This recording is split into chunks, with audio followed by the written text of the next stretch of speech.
Mais atnāk kā atvērts dzejolis.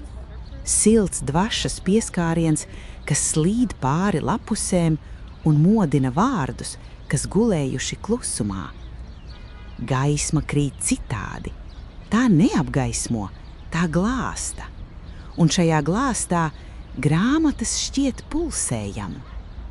Katra lapuse ir zieds, katrs teikums vēja pavediens, katrs stāsts dārs, kas izplaukst tikai tam, kurš uzdošinās tajā ieiet.